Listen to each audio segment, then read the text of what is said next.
আমাৰ ভাৰত মাতা পূজন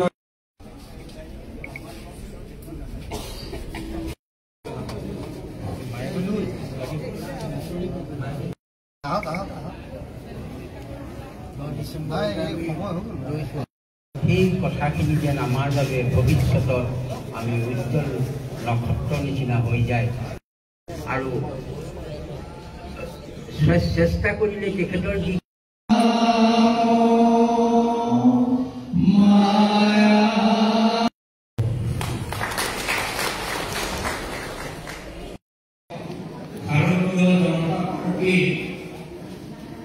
বিহপুৰীয়াৰ 19টা পঞ্চায়ত আৰু দুখন মহানগৰৰ সকলো জ্যেষ্ঠ ব্যক্তি ভাৰতীয় জনতা পাৰ্টীৰ কাৰ্যকৰ্তাক লৈ এখন আমি ৰাজহুৱা সভা আয়োজন কৰিছোঁ আৰু এই ৰাজহুৱা সভাখনৰ মূল উদ্দেশ্য আছিল প্ৰথমে আমি জুবিন গাৰ্গ ডাঙৰীয়াক শ্ৰদ্ধাঞ্জলি জ্ঞাপন কৰিছিলোঁ সমষ্টি ভিত্তিক আৰু আন্তঃৰাষ্ট্ৰীয় বাঁহীবাদক দীপক শৰ্মা ডাঙৰীয়াক আমি শ্ৰদ্ধাঞ্জলি দিছোঁ আৰু লগতে আমি যিহেতু ভূপেন হাজৰিকাৰ জন্ম শতবাৰ্ষিকী অনুষ্ঠান চলি আছে গতিকে আমি তেখেতকো আমি নমন কৰিছোঁ আৰু বিহপুৰীয়াৰ বিভিন্ন সমস্যাৰ আজি সমাধানৰ ওপৰত আজি বিশদভাৱে আলোচনা কৰা হৈছে আৰু 2026 চনত আমাৰ পৰিকল্পনা কেনেকুৱা হ'ব লাগে বিহপুৰীয়া সমষ্টিক লৈ বিহপুৰীয়া সমষ্টি কেনেকৈ আগবাঢ়ি যাব লাগে কাৰণ বিহপুৰীয়া সমষ্টি 100% ভাৰতীয় জনতা পাৰ্টি জিকাটো নিশ্চিত কিন্তু বিহপুৰীয়া সমষ্টিত যুদ্ধ এখন হ'ব সেইকাৰণে আমাৰ পৰিকল্পনা বিহপুৰীয়াক লৈ যিখিনি পৰিকল্পনা জ্যেষ্ঠ কাৰ্যকৰ্তাসকল আহি উপস্থিত হৈছে সকলোৱে মনৰ কথা কৈছে সকলো কিছুমান ক্ষোভ আছে ক্ষোভখিনিৰ কথা কৈছে মাত্ৰ আমি সকলো একগোট হৈ যাতে বিহপুৰীয়াক এখন শ্ৰেষ্ঠ বিহপুৰীয়া বনাব পাৰোঁ তাৰ আজি সংকল্প গ্ৰহণ কৰা হৈছে আৰু কেইবাটাও ৰাজহুৱা সভাই প্ৰস্তাৱ লৈছে আপোনালোকক শৰ্মা ছাৰে গোটেই প্ৰস্তাৱকেইটা দাঙি ধৰিছে গতিকে বিহপুৰীয়াৰ বাবে আজি এটা গৌৰৱময় দিন এটা শুভ মুহূৰ্ত বুলি বিবেচিত হৈছে এটা কথাটো সকলোৱে নিজৰ সমষ্টি মানুহক সকলোৱে বিচাৰে অকল আমি কোৱা কথা নহয় সমষ্টি প্ৰত্যেকজন ব্যক্তিয়ে সমষ্টিৰ লগত জড়িত সমষ্টি বায়ু পানী মাটিৰ লগত জড়িত ব্যক্তিৰ মুখ চাব বিচাৰে কাৰণ বিহপুৰীয়া এটা প্ৰতিষ্ঠিত সমষ্টি 12জন বৈষ্ণৱৰ জন্মক্ষেত্ৰ গতিকে বিহপুৰীয়াত বহু সুযোগ্য সন্তান আছে সেইকাৰণে বিহপুৰীয়া ৰাইজে ভাৰতীয় জনতা পাৰ্টিলৈ এটা প্ৰস্তাৱ দিছে মুখ্যমন্ত্ৰী মহোদয়লৈ যে এইবাৰ যদি নিৰ্বাচন কৰে বিহপুৰীয়া ভূমিপুত্ৰক এটা চান্স দিয়াৰ কথা কৈছে বিহপুৰীয়া ভূমিপুত্ৰ নৱপ্ৰজন্ম আৰু বিহপুৰীয়াৰ জাতি মাটিৰ লগত জড়িত ব্যক্তিক সুবিধা দিবৰ কাৰণে কৈছে এইটো আজি ৰাজহুৱা সভাৰ সিদ্ধান্ত ময়ো এজন ৰাইজৰ সেৱক গতিকে ৰাইজে যি কয় আমি সেইটো মানি ল'বলৈ বাধ্য ভাৰতবৰ্ষৰ স্বাধীনতাৰ পাছত এই বিহপুৰীয়া সমষ্টিত আমি আচলতে থলুৱা কোনো মানে বিহপুৰীয়া সমষ্টিৰ ভৌগোলিক চাৰিসীমাৰ ভিতৰত আমি জনপ্ৰতিনিধি এতিয়ালৈকে মাত্ৰ এজন পাইছোঁ দ্বিতীয়জন আমি পোৱা নাই গতিকে আমি আগন্তুক নিৰ্বাচনত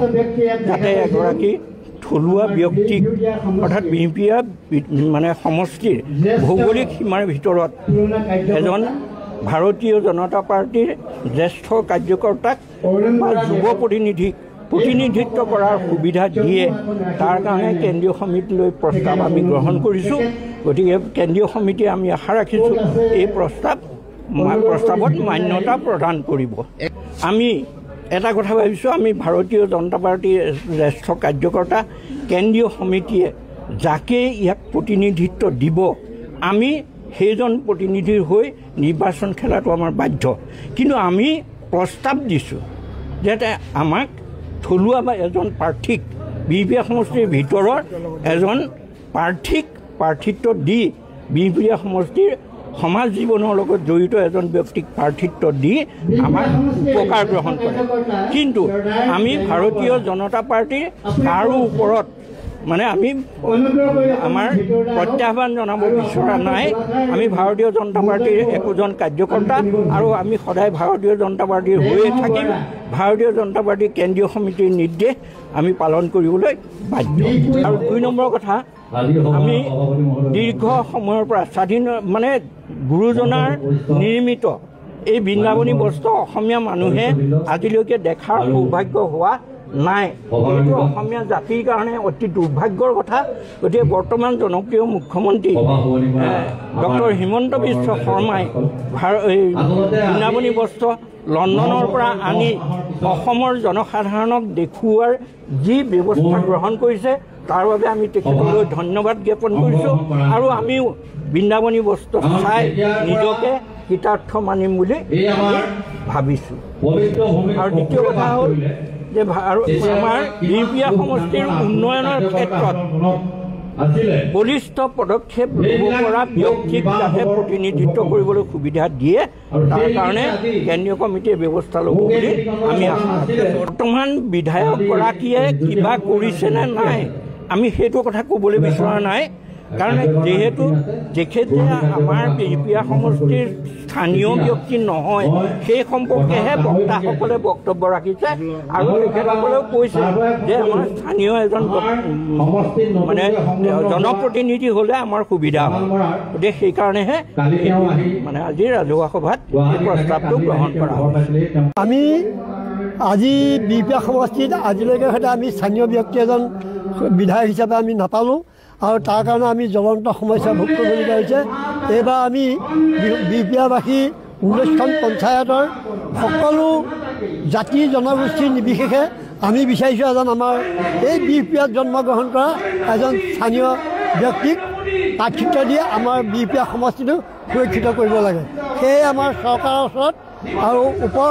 দলৰ ওপৰ মহলতো আমাৰ সেইটো নিবেদন, তেওঁলোকে যাতে ৰাইজৰ এই দাবীটো সন্মান জনাই আমাৰ এজন থলুৱা ব্যক্তিক প্ৰাৰ্থিত্ব দিয়ে। আজি সভাত প্ৰস্তাৱ লোৱা হৈছে, সেই প্ৰস্তাৱখিনি তেওঁলোকলৈ পঠিওৱা হ'ব ওপৰলৈ আৰু সেই প্ৰস্তাৱখিনিও তেওঁলোকে যাতে গ্ৰাহ্য কৰি গৃহীত কৰে সেইটো আমাৰ তেওঁলোকৰ ওপৰত বিশ্বাসো আছে আৰু তথাপিতো আমি আশাও কৰিছোঁ। আমি আজি এই গুৰুত্বপূৰ্ণ ৰাজহুৱা সভাখনত আমি সমূহ ৰাইজৰ দাবীৰ প্ৰতি সন্মান জনাই আমি আজি 3টা গুৰুত্বপূৰ্ণ প্ৰস্তাৱ আজি লোৱা হৈছে। এই প্ৰস্তাৱকেইটা এইকাৰণেই গুৰুত্বপূৰ্ণ যিহেতু যোৱা 5টা বছৰত আমাৰ যিগৰাকী প্ৰতিনিধি তেখেতে কিছু নিজৰ খেয়াল খুচিমতে কাম কৰা দেখা গ'ল, যাৰ কাৰণে আমাৰ প্ৰায়খিনি আমাৰ কাৰ্যকৰ্তা বিজেপিৰ কাৰ্যকৰ্তা নিষ্ঠাবান কাৰ্যকৰ্তাসকল প্ৰায় আঁতৰি যাব লগা অৱস্থা এটা তেখেতে সৃষ্টি কৰিলে। যি হওক তেখেতে নতুন ব্যক্তিক কৰিছে, স্বাগতম জনাইছে। সেইবাবে আমি ভাবিছোঁ এইবাৰ আমাৰ সমষ্টিলৈ আমাৰ হিমন্ত বিশ্ব শৰ্মা ছাৰেও কৈ আছে যে আমি নতুন মুখৰ প্ৰাৰ্থীক এইবাৰ অগ্ৰাধিকাৰ দিয়া হ'ব যুৱ প্ৰজন্মক। গতিকে আমি ভাবিছোঁ যিহেতু আমাৰ বিধায়কেও দাবী কৰক